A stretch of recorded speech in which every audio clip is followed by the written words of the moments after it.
al 32. Allí vamos a leer la palabra. Mateo capítulo 21, del 23 al 32. Dice la Biblia: cuando vino al templo, los principales sacerdotes y los ancianos del pueblo se acercaron a él mientras enseñaba y le dijeron: ¿con qué autoridad haces estas cosas? ¿Y quién te dio esta autoridad? Respondiendo Jesús les dijo: yo también os haré una pregunta, y si me la contestáis, también yo os diré con qué autoridad hago estas cosas. El bautismo de Juan, ¿de dónde era? ¿Del cielo o de los hombres? Ellos entonces discutían entre sí diciendo: si decimos del cielo, nos dirá: ¿por qué pues no le creísteis? Y si decimos de los hombres, tememos al pueblo, porque todos tienen a Juan por profeta. Y respondiendo a Jesús dijeron: no sabemos. Y también les dijo: tampoco yo os diré con qué autoridad hago estas cosas. Pero ¿qué os parece? Un hombre tenía 2 hijos, y acercándose al primero le dijo: hijo, ve hoy a trabajar en mi viña.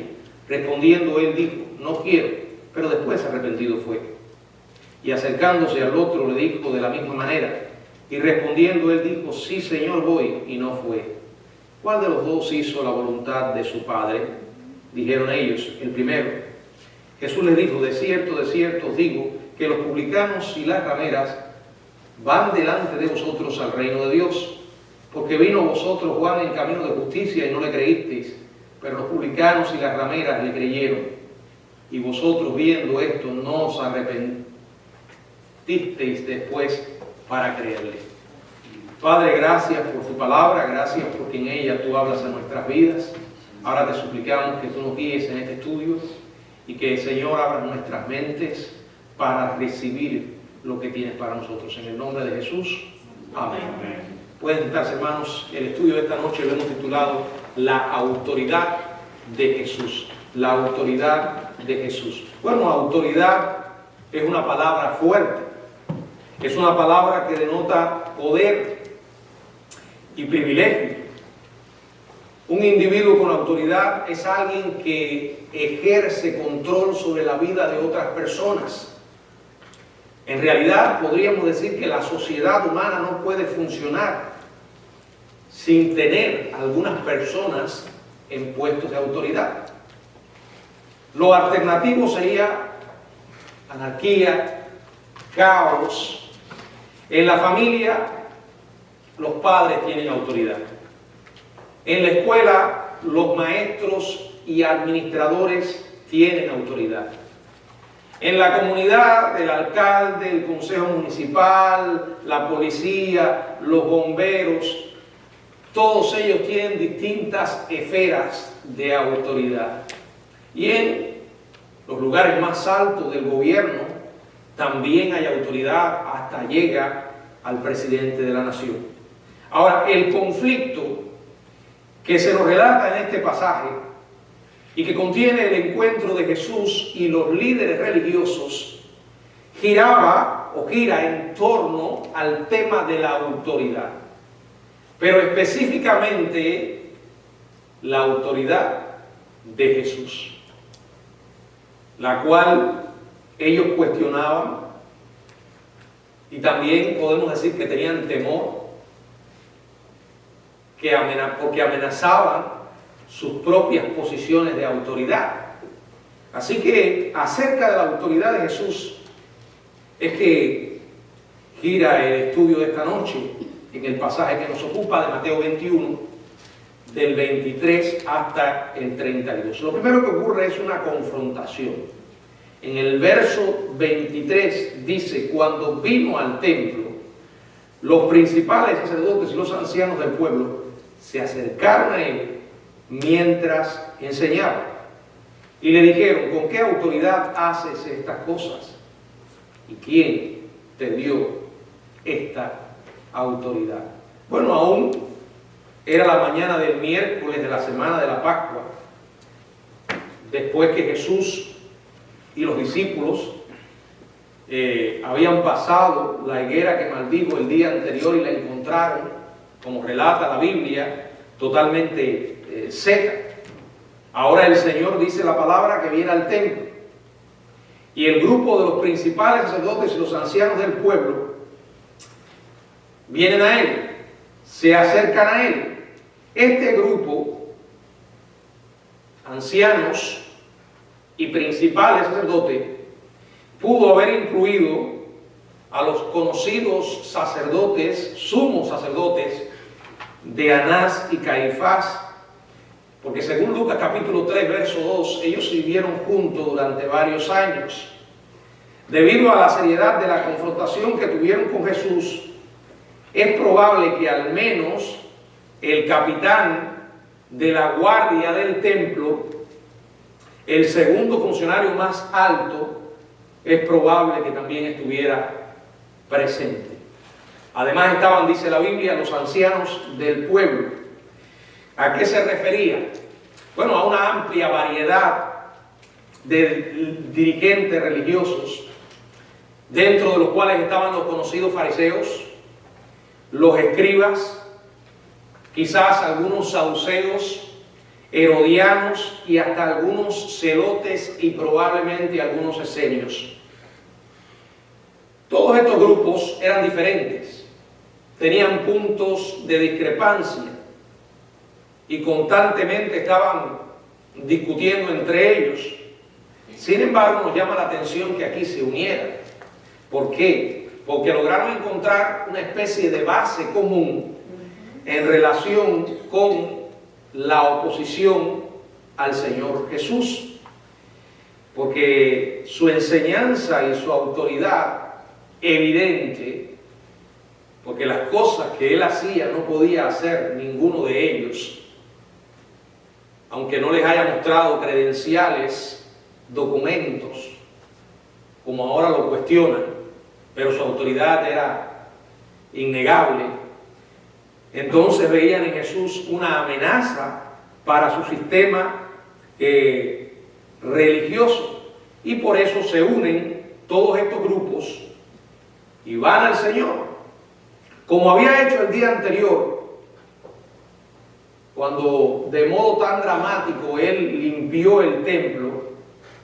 Ahora Jesús se convierte nuevamente en el centro de atención, y dice la palabra que van a él, se acercan a él mientras que enseñaba, mientras él enseñaba. No se nos dice exactamente acerca de qué Jesús estaba enseñando, pero es innegable que el tema de su enseñanza era el tema con el que comenzó y con el que concluyó, ¿verdad? El tema del reino, enseñando acerca del reino de Dios. Y ahí estaba él enseñando probablemente algunas verdades, o acerca de algunas verdades que ya había hablado y probablemente estuviera reiterando para que ellos lograran fijarla en sus mentes y corazones. El maestro está enseñando, se acercan a él estos dirigentes judíos con la pregunta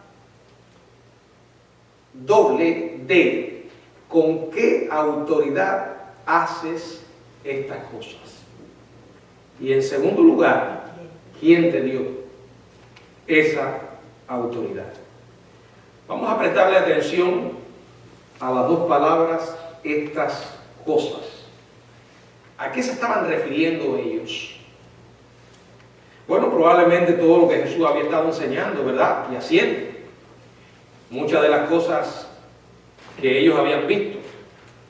Pero probablemente de una manera particular se estuvieran refiriendo al evento en que Jesús limpió el templo de toda esa corrupción que ellos mismos habían creado.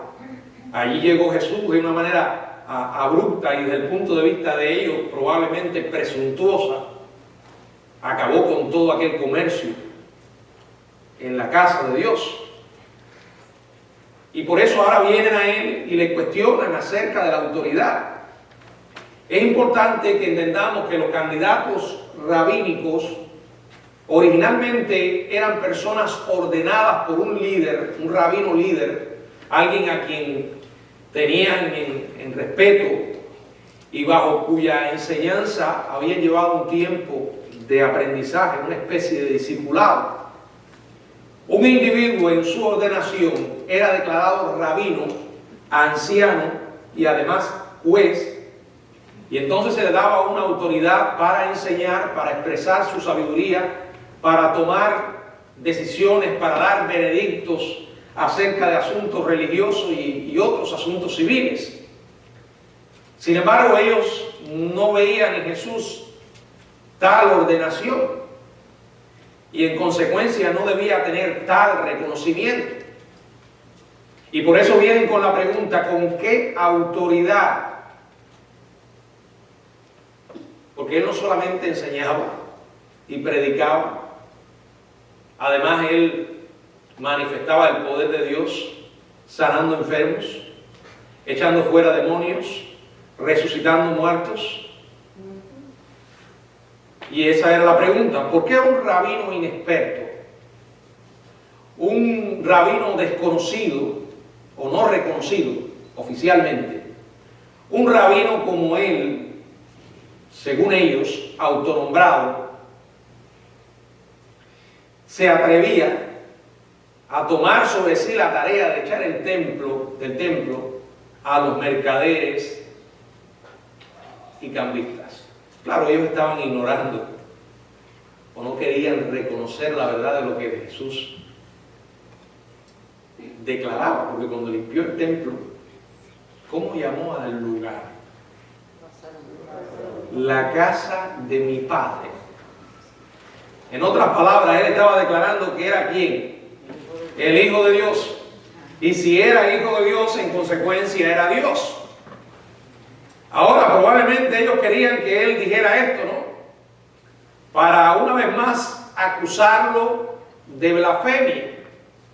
Pero allí estaban estos hombres intentando acusarle y que él les diera una explicación de por qué había hecho lo del templo y de los cambistas, que como ustedes recordarán dijimos que aunque estas personas, estos mercaderes y estos cambistas no eran líderes religiosos, operaban bajo los auspicios de las autoridades del templo. Acuérdense que ellos eran lo más parecido a una especie de mafia controlada por los sacerdotes, y al pedir a Jesús que identificara su autoridad, como dije, probablemente ellos esperaran que él repitiera lo que había estado diciendo, que él obraba bajo el poder y la autoridad de Dios, que era su Padre celestial.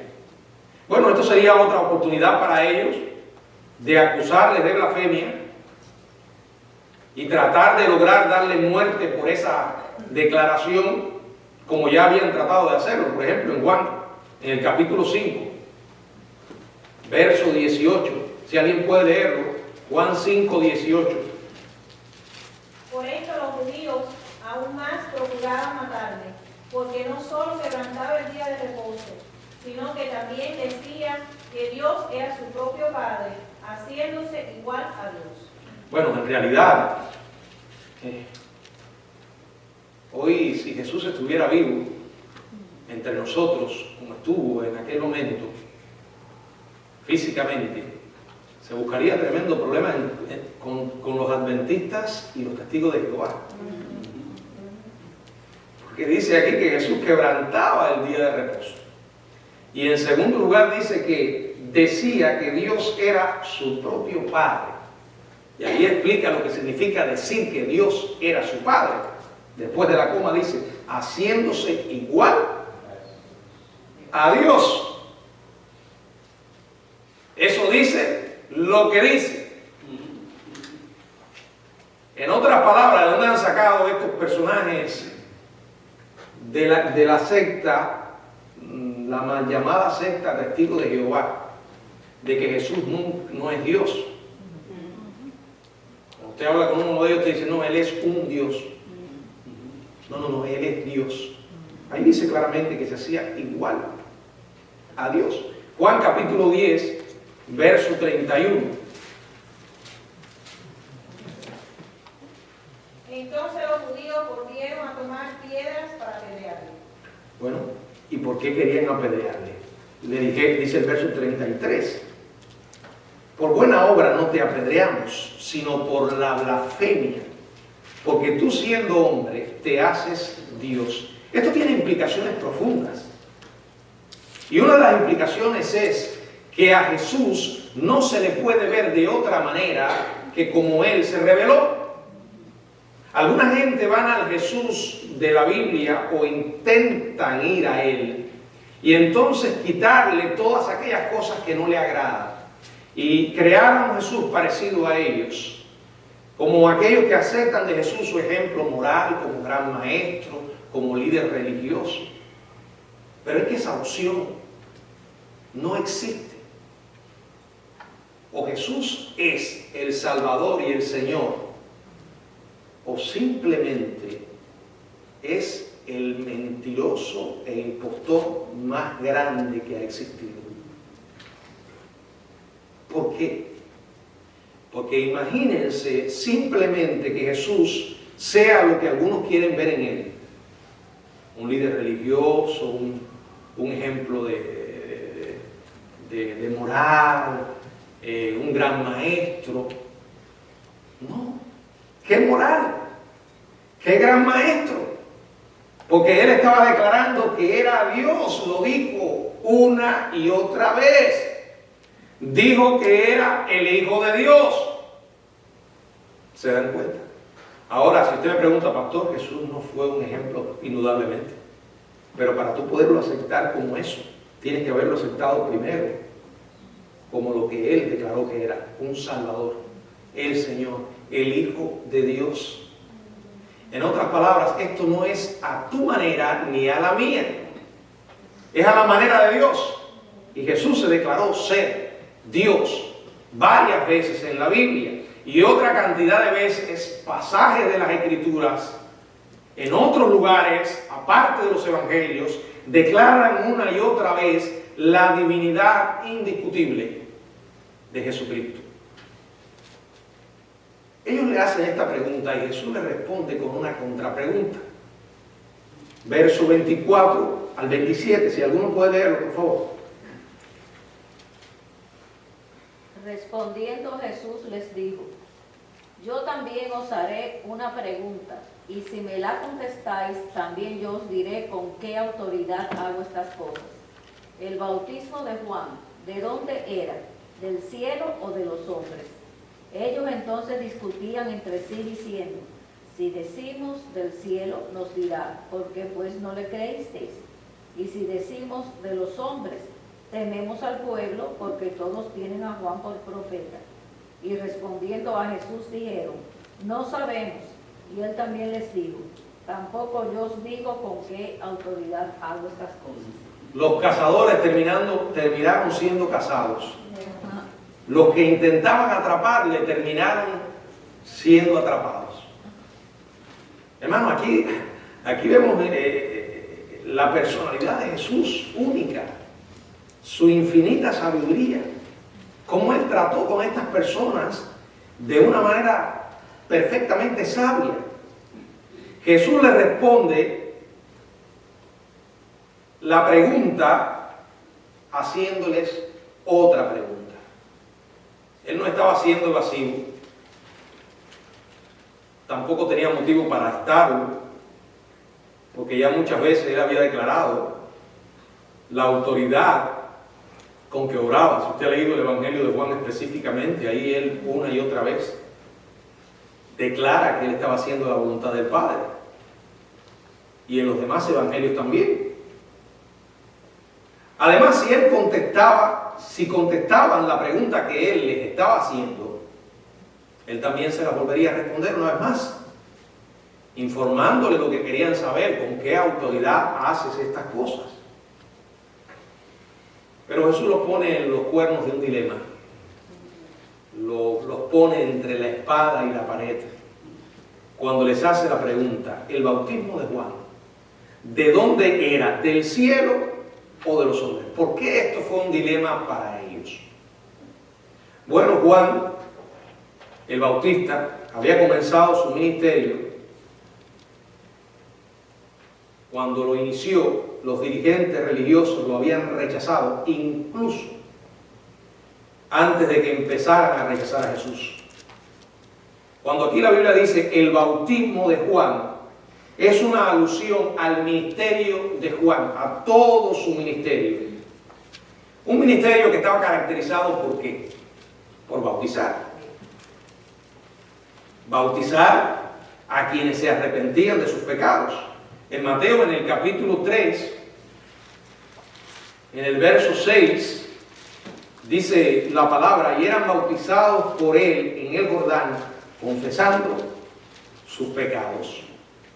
Los principales sacerdotes y los ancianos pronto se dieron cuenta de que la pregunta de Jesús los ponía en un callejón sin salida. La pregunta de Jesús los dejaba atrapados a ellos, que habían ido a atraparle. Ellos discutían entre sí, comenzaron a deliberar, viendo que estarían en un gran problema. De la manera que respondieran, estarían en un problema. Si decían del cielo, Jesús les habría contestado, bueno, si era del cielo, ustedes ¿por qué no lo creyeron? No fue que ellos simplemente habían rechazado al mismo Juan, sino que también habían rechazado el testimonio claro de Juan acerca del propio Jesús, a quien él había aclamado en Juan capítulo 1, verso 29 y verso 34, he aquí el Cordero de Dios que quita el pecado del mundo. Y también declaró el Hijo de Dios. Ahora, haber aceptado que Juan era el profeta, un profeta del cielo, habría implicado que tendrían que aceptar a Jesús también del cielo, el Mesías, y eso no estaban dispuestos a hacerlo. Bueno, y al seguir analizando la pregunta, estos gobernantes religiosos se dieron cuenta de que si respondían de la manera opuesta, si decían que no, también se iban a meter en problemas.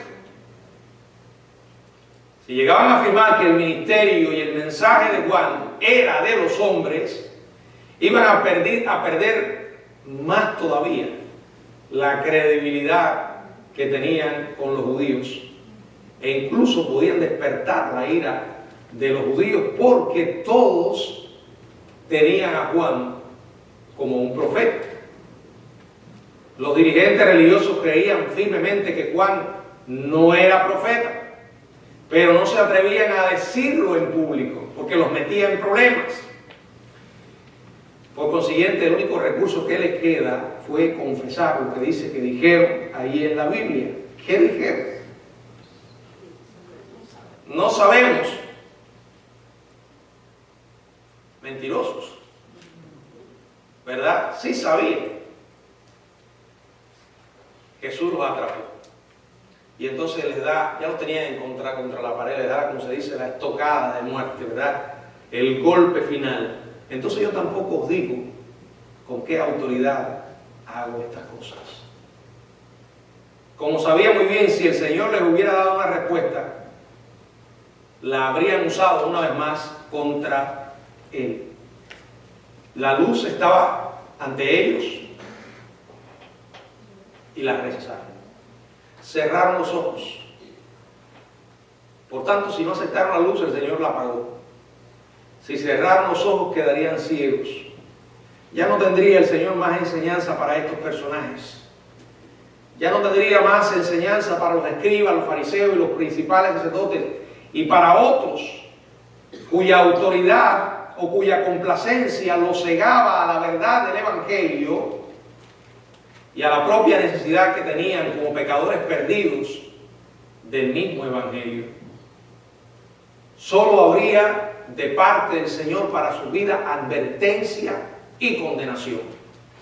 Ahora vamos a ver cómo el Señor cuenta una historia para ilustrar un poco más el punto de la incredulidad, del rechazo, del conocer y no creer, del saber y no hacer nada con lo que se sabe. Y es una historia que aparece en los versículos del 28 hasta el 30. Dice, pero ¿qué os parece? Un hombre tenía 2 hijos y acercándose al primero le dijo, hijo, ve hoy a trabajar en mi viña. Respondiendo él dijo, no quiero, pero después arrepentido fue.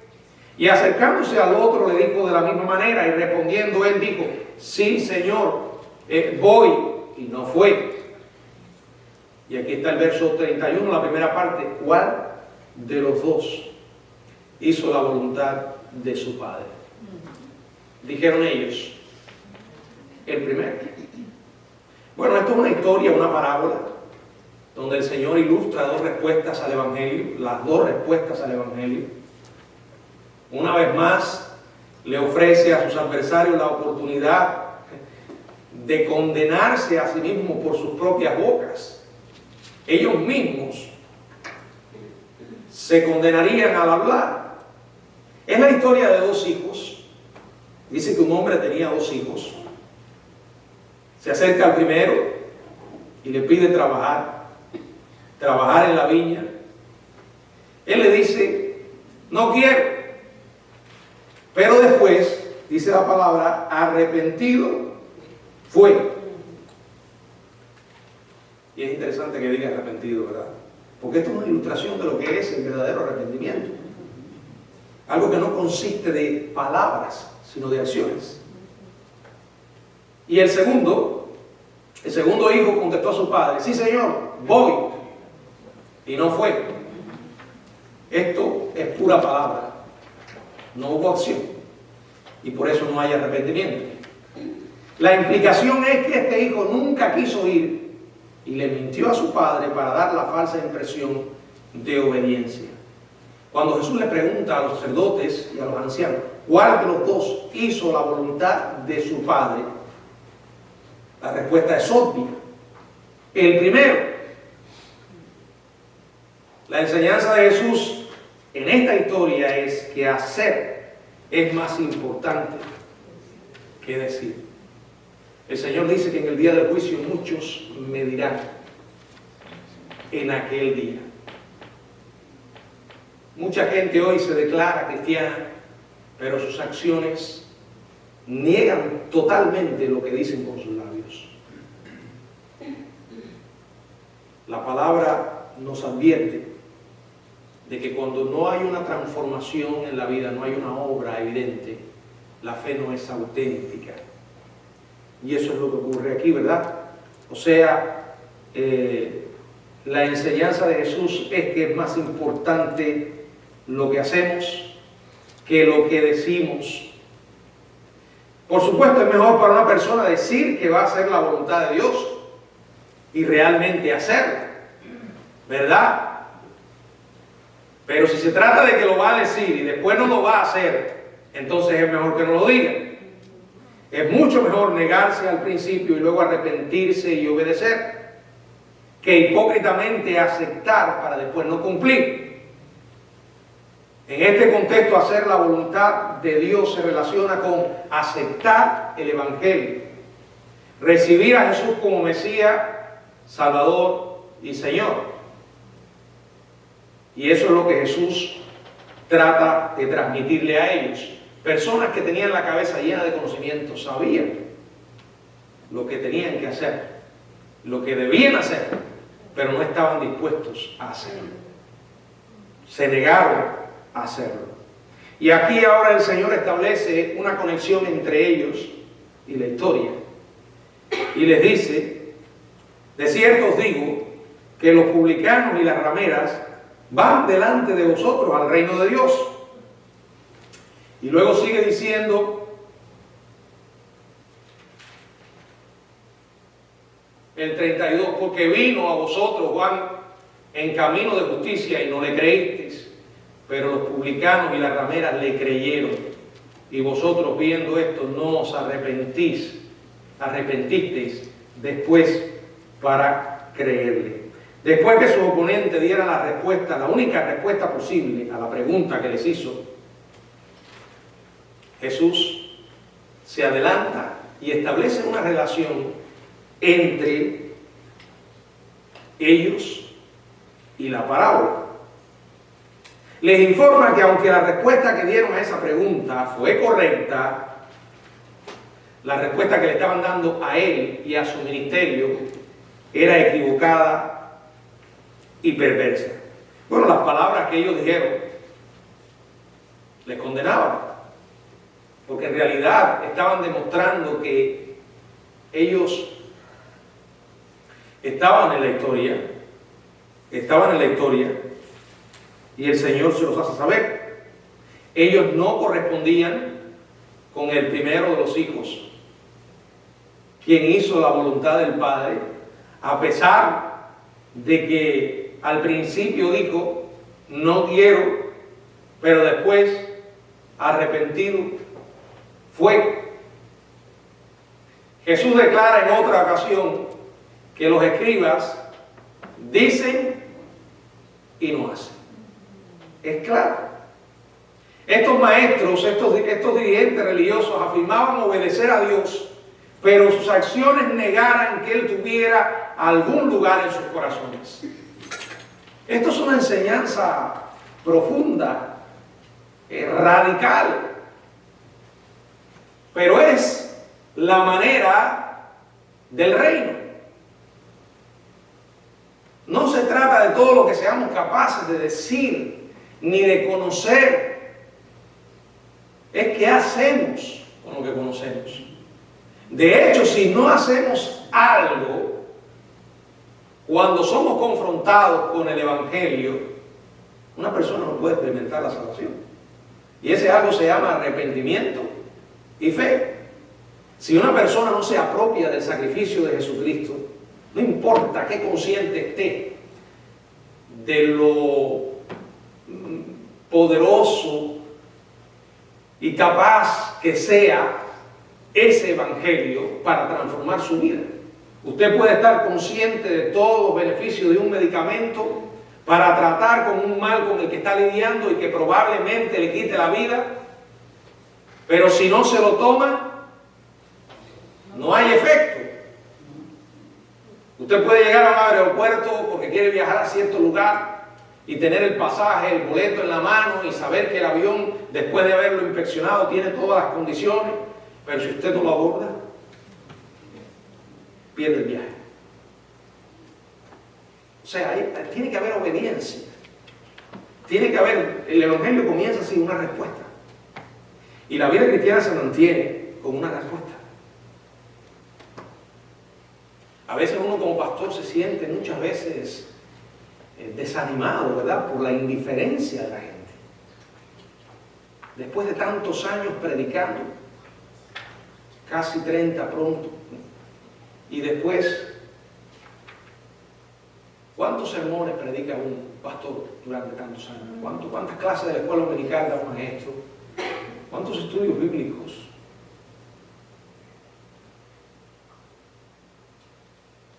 Ahora, una de las cosas que uno aprende es que Dios no me hace responsable por lo que la gente va a hacer con lo que conoce. Eso es responsabilidad de cada uno. Y no es una cuenta que me van a rendir a mí o a cualquier pastor o maestro. Es una cuenta que le van a rendir a Dios. Porque se trata de eso. ¿Qué hiciste con el evangelio? La gente se pasa la vida llenándose de excusas para no aceptar a Dios. Y como he dicho otras veces, una de ellas es, pero las iglesias están llenas de hipócritas, hay tanta falsedad, hay tanta mentira. Pero es que la iglesia, nadie, ningún ser humano murió por ti. Es el Hijo de Dios. Y al final todo se reduce a Dios y tu propia vida. ¿Qué vas a hacer con lo que conoces del evangelio? ¿Qué has hecho con lo que has conocido durante tantos años? Es triste que una persona en el mundo oiga el evangelio y lo rechace, pero más triste todavía es alguien que conozca y probablemente haya estado en la iglesia, aunque no en el reino verdaderamente, y nunca haya nacido de nuevo. Perdió todo el tiempo. Es más, Dios le va a demandar más. porque conocía, escuchó. Cada vez que usted abre la Biblia y se nutre de la palabra de Dios, la pregunta más importante que debe hacer es: ¿qué voy a hacer con lo que conozco? Porque a mayor conocimiento, mayor responsabilidad. Eso es lo que está detrás del versículo que dice: no os hagáis maestros muchos de vosotros, sabiendo que recibiréis mayor condenación. La Biblia nos advierte y pone las cosas en su perspectiva correcta. Mientras más conozcamos, ahora, como otras veces he repetido, hay un gran problema cuando alguien es expuesto a la verdad una y otra vez y no hace nada con respecto a ella. La persona se va volviendo insensible, se va endureciendo. Estas personas estaban endurecidas a la verdad. No querían ver la luz, no querían reconocer que ante ellos estaba el verdadero Dios. Y Jesús le dice: de cierto os digo que los publicanos y las rameras van delante de vosotros al reino de Dios. ¡Qué tremendo! Esto fue una bofetada sin mano para ellos, porque ellos consideraban a las rameras y a los publicanos como lo peor. Bueno, de hecho tenían una palabra que aparece en los evangelios, los pecadores, como diciendo: ellos son los que son pecadores, nosotros no somos pecadores. Qué perdido. Eran gente tan engañada en sus propias tradiciones que no tenían necesidad o no reconocían tener necesidad de Dios. Sin embargo, Jesús le dice a estos arrogantes, los publicanos y las rameras, que optaron por desobedecer a Dios por sus pecados, pero que más tarde se arrepintieron, entrarán al reino de Dios. Él emplea una frase aquí: van delante de vosotros. Esto no quiere decir que al final estos dirigentes religiosos incrédulos entrarán al reino, porque sabemos que ningún incrédulo va a entrar en él. Es simplemente una expresión que Jesús usa para mostrar la revocación que Dios hace de las normas hechas por el hombre para la salvación. Es gracia. Y si alguien se apropia de esa gracia, aun cuando haya vivido años en desgracia, Dios se la otorga. Porque reconoce en un punto que necesita de esa gracia. Acuérdense de la mujer samaritana que el Señor la encontró llena de basura y la dejó llena de gracia. Y ahí podríamos mencionar otros ejemplos que aparecen en la Biblia. Los publicanos y las rameras estaban más cerca del reino de Dios que los principales sacerdotes y los ancianos. No porque ellos fueran justos intrínsecamente o porque fueran aceptables a Dios, sino porque eran personas que estaban más dispuestas a reconocer la gran necesidad que tenían de la gracia divina que los sacerdotes y ancianos. Pero esto no es único de los sacerdotes y los ancianos. Esa es la desgracia que vive una persona que tiene una religión, pero no a Dios. Porque les da una falsa sensación de seguridad. Creen que ya por eso tienen el cielo. Y entonces que se endurecen a la verdad de Dios y no están dispuestos a reconocer que necesitan de Dios. Ese es el problema más grande que tiene un individuo para aceptar el Evangelio: creerse bueno. Por eso nosotros tenemos la gran responsabilidad de decirle lo que Dios dice: no eres bueno, ni tú ni yo. Es más, la Biblia dice que somos pecadores y dice que todos, y cuando dice todos, te incluye a ti y me incluye a mí. Y que todos hemos pecado y estamos destituidos de la gloria de Dios. Nuestros pecados ofenden a Dios. No somos buenos. Por eso no importa, sería maravilloso que alguien conociera a Cristo inmediatamente, que tuviera capacidad para hacerlo siendo apenas un niño. Se evitarían muchos dolores de cabeza. Pero peor es no recibirlo nunca. Los primeros serán postreros, los postreros primeros. Cuando alguien ha andado por el pantano del pecado, cuando ha sentido la fetidez de la depravación humana, la maldad de los corazones, esa persona valora más la gracia cuando reconoce lo que es, porque sabe de dónde Dios lo sacó. Ese es el problema con el que los que tenemos hijos criados en la iglesia sabemos que tienen ellos, porque no pueden establecer la diferencia entre lo que es estar en el mundo y lo que es estar en la iglesia. Desde pequeños los traímos al templo, desde pequeños se relacionan con la Biblia, con Dios, los cánticos, sí. Pero cuando hay alguien que de una manera dramática Dios lo sacó del mundo, de lo peor, esa persona sabe lo que es la diferencia. Y estos publicanos y estas rameras se arrepintieron, como aquel hijo que dijo no, y al final fue. Mientras que ellos, los que se llenaban la boca diciendo conocer a Dios, irían al infierno. Y esto es algo que con dolor lo decimos, porque hay mucha gente perdida dentro de una religión. Y cuando digo una religión, escuche esto que le voy a decir. No se trata solo de ser católico o cualquier otra religión tradicional, porque cuando uno escucha la palabra religión, algunos inmediatamente dicen eso es tal, pero los que están en el catolicismo, mire, usted puede pertenecer a una iglesia bautista 20 años y no pasar de ser más que una religión, porque nunca nació de nuevo. No importa la denominación donde usted esté, usted la puede convertir en una religión vacía y hueca por la actitud que asume ante la verdad que conoce. Se acostumbró, todo lo hace por costumbre, viene a la iglesia por costumbre, diezma por costumbre, sirve entre comillas por costumbre. Pero no porque tengas en tu corazón pasión por Jesús. Ahí es donde está el problema.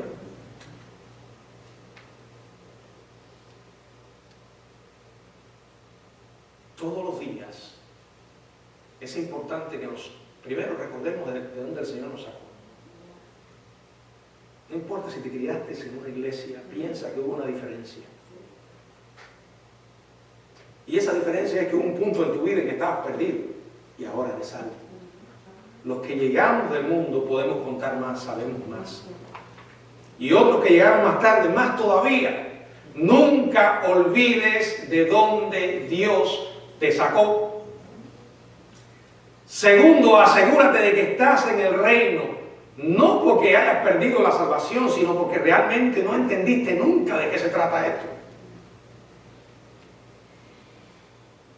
Reconocí en mi vida la necesidad de Dios, aceptando que estaba perdido como pecador, sin esperanza. Recibí a Jesucristo después de arrepentirme de verdad. ¿Es Él hoy mi Señor y mi Salvador? Sé que llegaste al punto en el que estás hoy por una experiencia pasada, pero cuando vas a hablar de tu salvación, por favor, no mires atrás. No mires solo atrás. A veces, cuando alguien va a contar su testimonio, lo único que tiene que contar, o para contar, es una historia pasada. Un día me arrepentí, vine al frente y acepté a Jesucristo. Eso está bien, yo no digo que no seas cristiano, pero lo eres. No porque un día hiciste una oración o dijiste yo acepté a Cristo, lo eres hoy. Ahora, ¿cómo yo puedo saberlo, pastor? ¿Quién es Jesús para ti?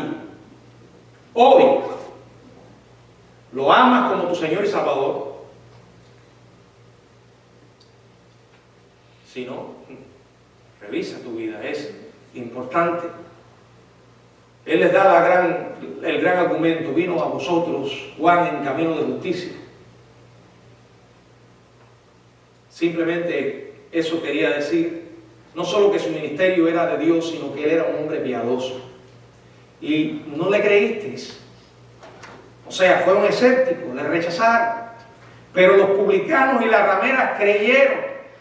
Algunos de los publicanos habían sido receptivos al Evangelio, incluso de la manera tan incompleta o incompleta como le enseñaba Juan, como prueba de la sinceridad que tuvieron al ser bautizados por el arrepentimiento de sus pecados. Le preguntaron a Juan en Lucas 3:12, Maestro, ¿qué haremos